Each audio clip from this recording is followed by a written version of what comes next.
Me conta aqui, você já empacou quando precisou pensar em alguma atividade para colocar nos teus treinamentos, palestras, esse tipo de coisa?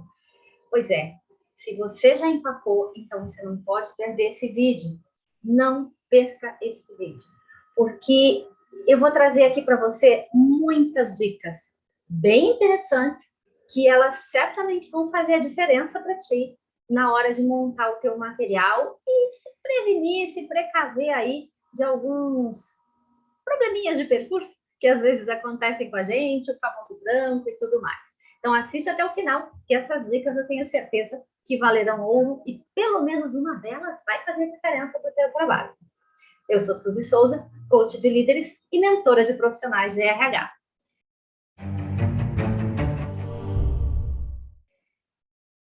Eu sei bem o quanto é difícil a gente pensar numa estrutura de um treinamento, na criação do conjunto de atividades que vão ajudar as pessoas a aprender.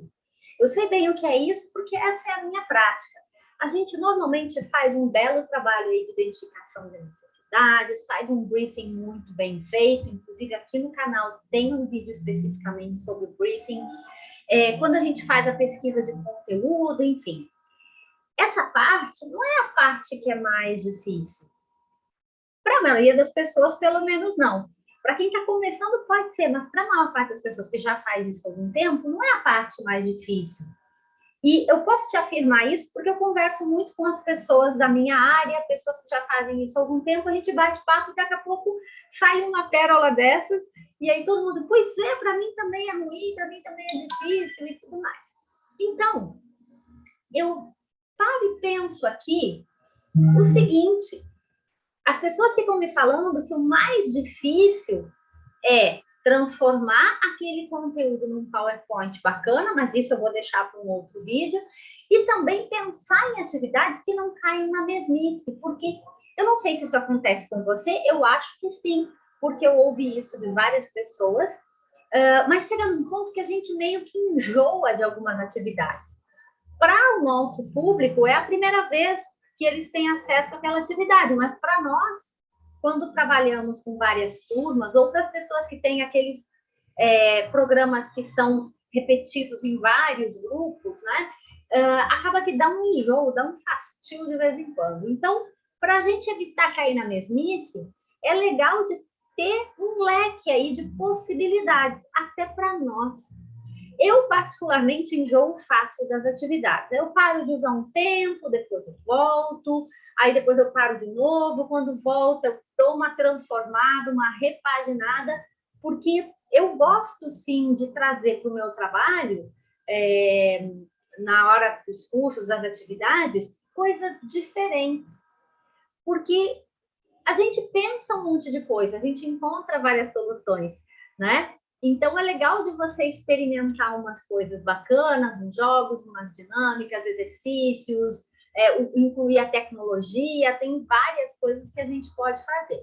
Mas antes da gente falar das atividades, eu preciso te alertar de uma coisa que você talvez não saiba. Eu não sei se você que está assistindo aqui é um profissional mais júnior, um profissional mais sênior, nessa área de desenvolvimento. Então, eu quero te trazer uma informação que é importante. Adulto não aprende como criança. Para nós ensinarmos os adultos, nós precisamos utilizar técnicas da andragogia, que é o ensino de adultos. Já pela andragogia, um dos eixos fundamentais da aprendizagem do adulto é a prática somada ao conhecimento que a pessoa já tem. Ou seja, ela traz uma história com práticas, conhecimentos, estudos, realidades que fazem parte dela. E já que fazem parte dela, ela precisa ligar os conhecimentos, práticas, experiências que ela já tem com este conhecimento novo. E as nossas atividades precisam pensar e considerar isso. Quando a gente está fazendo logo nas primeiras vezes, talvez isso seja um pouquinho complicado, depois a gente pega o jeito. Mas, de modo geral, o que a gente precisa entender é que essas duas coisas, a realidade, conhecimentos e experiências que a pessoa tem, precisam contribuir para ressignificar esse novo conhecimento e as próprias práticas, experiências e conhecimentos dele. Tudo isso precisa se integrar para que faça sentido e ele entenda como pode aplicar. Então, partindo desse princípio, entenda que tudo que eu vou falar aqui nessa listinha tem a ver com isso, tem a ver com o adulto aprendendo, tem a ver com essa capacidade que ele precisa ter e a oportunidade que nós iremos dar para ele de ressignificar esse conhecimento. Vamos começar, então, falando das dinâmicas. Eu não vou aprofundar esse assunto de dinâmica aqui, porque tem uma série de coisas que eu já falo no próprio canal, tem até dinâmicas numa playlist específica para você poder utilizar na sua prática. Então, vai ter um vídeo específico para falar sobre essa metodologia, mas eu não posso deixar de citar. A aprendizagem com dinâmicas de grupo vai pedir, vai exigir, eu diria, do instrutor, do facilitador, uma prática e conhecimentos que são muito específicos, para que você possa fazer com que essa ferramenta realmente agregue valor. E como é que isso acontece? Acontece quando você consegue não escolher a melhor dinâmica ou jogo.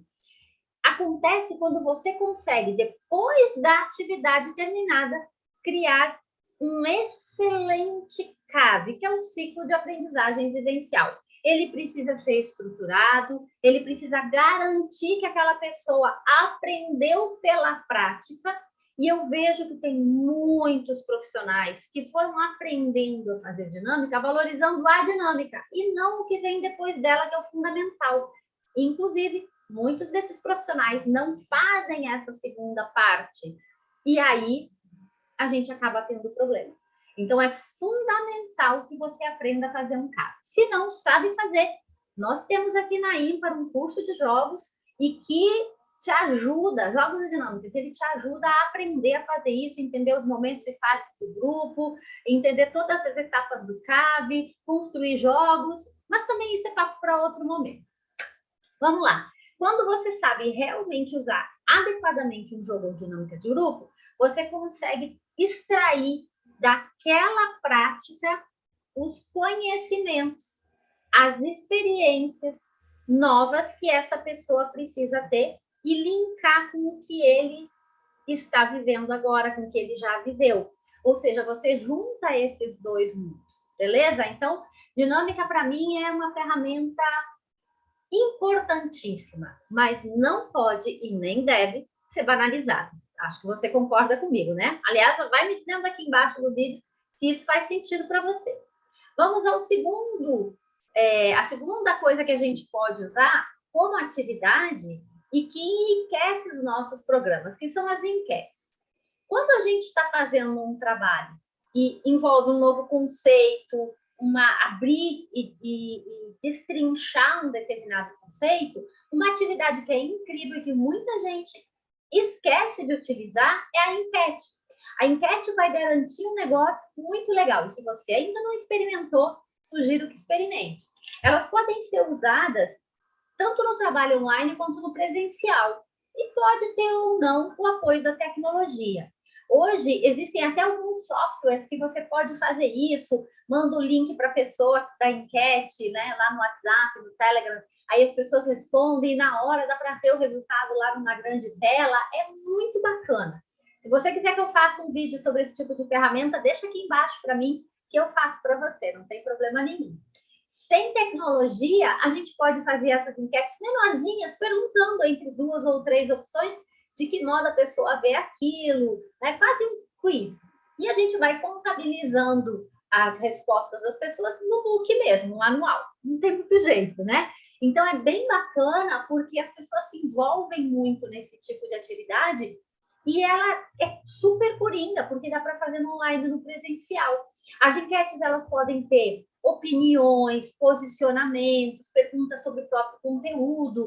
Tem uma infinidade de coisas que a gente pode perguntar e que as pessoas curtem responder. As pessoas gostam de contar como é que elas estão percebendo as coisas. Então, é bem bacana. Uma outra coisa que a gente pode usar, que é bem legal, é a terceira tipo de atividade que eu gosto de usar, são os estudos de caso. Mas não aqueles estudos de casos chatos, parados, que você entrega lá um caso quase que impossível de ter existido ou de existir de verdade, e a pessoa tem que criar uma solução lá baseada no conteúdo, que já que o caso é fictício, então a resposta é fictícia e fica meio que não me empurra que eu não te puxo, sabe? E a pessoa faz porque tem que fazer. Não é disso que eu estou falando. O que eu estou falando? Estou falando de usar casos reais, da sua prática ou mesmo da prática da pessoa, coisas que aconteceram de verdade, que tem uma alta probabilidade de a pessoa olhar e dizer, caraca, isso aqui tem fundo de lógica, isso aqui, isso pode acontecer, ou até isso já aconteceu comigo. Olha os tipos de pensamento que a pessoa tem. Claro que se ela tem chance de ver, se ela vê que tem chance daquilo acontecer, o nível de interesse dela é absurdamente maior do que ficar lidando com uma coisa no campo da hipótese, da possibilidade e tal, e que ela não vai verificar ali uma aplicação prática para a vida dela de verdade. Bom, quando a gente usa casos reais, dá para a gente fazer uma atividade pegando esses casos na hora do briefing na empresa. Então, você vai trabalhar um treinamento, sei lá, de atendimento. Que tipo de coisa acontece? O que foi mais impactante? Me conta aqui algo, uma história de algo que aconteceu aqui com vocês. Tu sabes alguma coisa que tem acontecido na concorrência, numa empresa similar? Puxa essas informações que elas valem ouro, valem ouro. Então, isso tudo traz um aspecto muito legal de realidade, como eu falei para você. E você pode montar um banco de dados. Eu tenho um banco de dados de histórias e casos aqui no Trello, né? Porque eu trabalho muito usando o Trello para manter aqui os meus bancos de dados, as minhas histórias, as coisas que eu gosto de trazer e compartilhar nos vídeos. Então, dá para montar um banco de casos para trabalhar em equipe, para atendimento, para liderança, para isso, para aquilo, para aquilo, outros casos reais, baseados em fatos reais. Por favor, tira aí os nomes das pessoas, né, para facilitar um pouquinho e manter a privacidade de algumas delas, mas usa caso de verdade, tá bom? Então, isso vai permitir que eles somem a vivência deles àquela análise daquele caso. Você pode fazer esse trabalho individual, você pode fazer em pequenos grupos, esse tipo de coisa, de trabalho, de atividade. Eu não gosto de fazer com grupos muito grandes, com 10 pessoas, 12 pessoas, 8 pessoas. Por quê?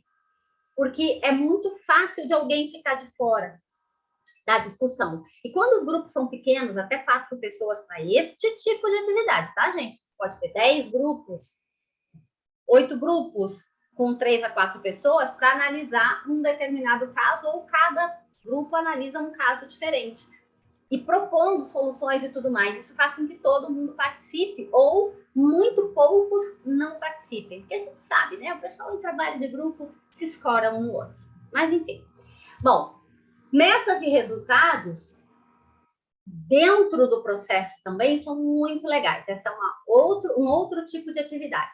Quando a gente trabalha com metas e resultados, a gente vai estimular os participantes daquele trabalho, daquela atividade, isso dá para usar em treinamento, em palestra, tranquilamente, online, presencial, você vai fazer com que eles tracem metas relacionadas àquele conteúdo e que as compartilhem. Sim, esse compartilhamento ele pode ser ali no momento, ele pode ser para depois. Ah, mas Suzy, e se eles for um trabalho falando de planejamento estratégico, e aí a meta vai ser em um ano? Estabeleça como um valor agregado um grupo em que você vai ali estabelecer e manter um contato periódico, buscando as informações, né? Estimulando que eles compartilhem mesmo depois do evento inicial ter acontecido.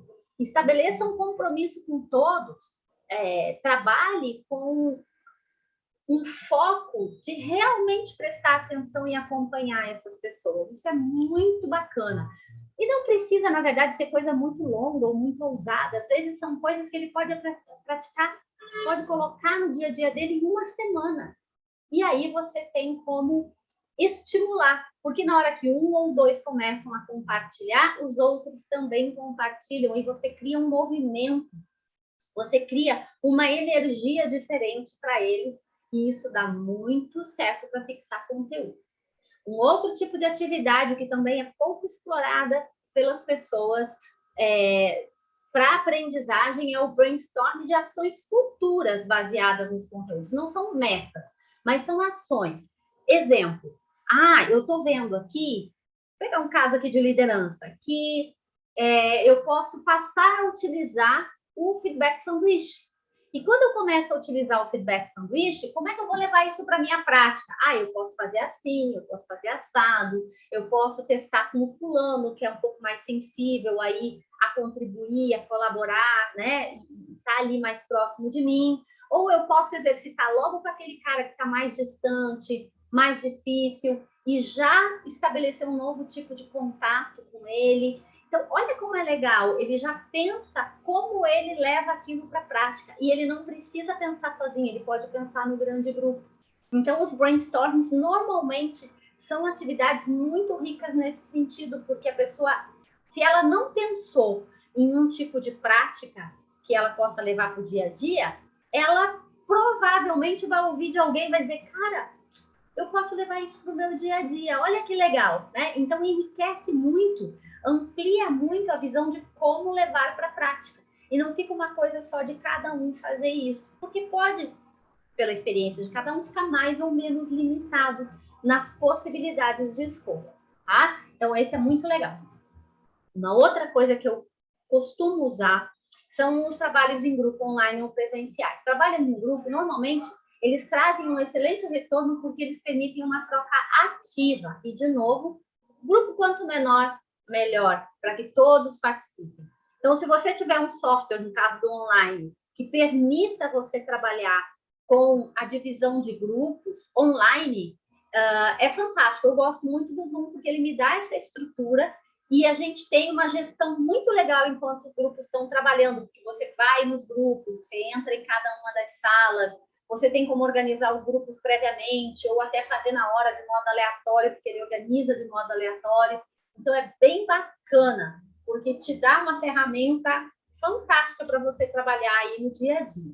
E eu quero trazer aqui um alerta de que esses trabalhos em grupo, eles precisam, sim, ter um cuidado da nossa parte para não sobrecarregar nenhum dos participantes e deixar outros, né, sem nada para fazer. Então, eu gosto de estabelecer os grupos com papéis já pré-definidos. Eu preciso que tenha um líder, eu preciso que tenha, eu chamo de escriba, né, para brincar um pouquinho, que é alguém que vai fazer os registros de tudo que está rolando no grupo, preciso que tenha uma pessoa que grave, preciso que tenha, enfim, né, alguém que vai dividir o material. Essas coisas são super importantes, porque quando a gente tem esses papéis estabelecidos, a gente não deixa, claro, cada um vai identificar onde é que vai se sentir melhor, mas você não deixa a margem para não ter participação. Então, isso é bem legal. E lembre que o trabalho em grupo ele é bacana e quando ele é bem estruturado e bem direcionado, ele é muito legal, porque a gente precisa lembrar de um negócio da andragogia. O adulto, ele gosta de contar a prática dele, ele gosta de mostrar que sabe, ele gosta de contribuir se nós criarmos um ambiente adequado para isso. Uma outra atividade, olha quantas, hein? Uma outra atividade é trabalhar na construção de algum tipo de processo. Você cria um processo, denomina esse processo e orienta que desenvolvam. Então, vou pegar aqui um caso, seleção de pessoas, né? Os participantes, eles vão criar, estou dando um treinamento sobre seleção, e aí os participantes vão criar o processo para dentro da empresa deles, eles vão identificar quais são as necessidades, eles vão criar o fluxo, né, a jornada desse candidato até a admissão, eles vão fazer o passo a passo, devidamente justificado, pensando já nos documentos, softwares que vão usar, enfim. Então, você consegue fazer com que eles construam, a partir do conhecimento teórico que você repassou, que eles construam um passo a passo que é adequado para a realidade prática de cada um. Isso normalmente dá bom para caramba, viu? Posso te garantir. Tem um outro negócio que eu gosto de usar, mas esse é um negócio que eu uso mais pontualmente, não é em todo o trabalho, que é a análise de exemplos bons ou ruins. Claro que eu não dou esse nome lá na atividade, né? Mas é como eu chamo aqui. Então, você pode ter no seu banco de dados exemplos de coisas que foram positivas ou de coisas que foram negativas à luz do seu conteúdo, né? Então, práticas, exemplos, situações, memes, piadas, histórias, fábulas, tem um monte de coisa que dá para usar aqui. E aí pedir para eles olharem para isso com base no conteúdo que foi trabalhado. Muito cuidado aqui, viu? Muito cuidado, porque você tem que pensar uma série de possibilidades antes, porque se o grupo engatar e não conseguir andar, não conseguir tirar e extrair o conteúdo dali do que você está trazendo, de exemplos, bons ou ruins, você vai precisar ajudar. Então, você tem que ter feito essa tarefa antes com você, no seu jeito de pensar, para trazer pelo menos exemplos e possibilidades. E é diferente do estudo de caso, porque vai considerar basicamente o conteúdo e aquele exemplo focal. Ele é muito bom para você destacar alguns pontos do conteúdo. E você consegue também dar uma boa alinhada aqui em valores, questionamentos, práticas que variam muito conforme as empresas e as organizações, beleza? E tem o meu queridinho, eu tenho um queridinho, leituras extras. Ok, não é todo mundo que topa, não é todo mundo que quer, mas eu trato isso como um desafio. Então, eu gosto de trazer trechos de livros e até livros inteiros, porque eu adoro ler. Então, eu gosto de trazer isso como algo que enriquece muito, porque as pessoas, elas querem muitas vezes seguir ampliando o seu conhecimento naquela área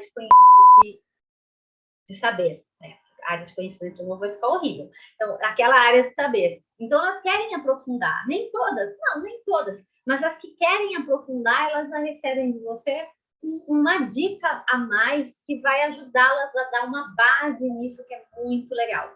Bem, essas são algumas das possibilidades que eu quis trazer aqui nesse vídeo, que são coisas que eu uso e que eu trago para a minha prática, que traz então, muito bom, são excelentes e fazem com que as pessoas realmente estejam ali engajadas. E eu quero saber uma coisa, você acrescentaria alguma coisa nessa lista? Coloca aqui embaixo, quem sabe se eu ainda não conheço, não aplico e consigo testar isso e trazer a minha opinião, então, depois, em relação a como foi a experiência, tá bom? Um grande beijo e até o próximo vídeo.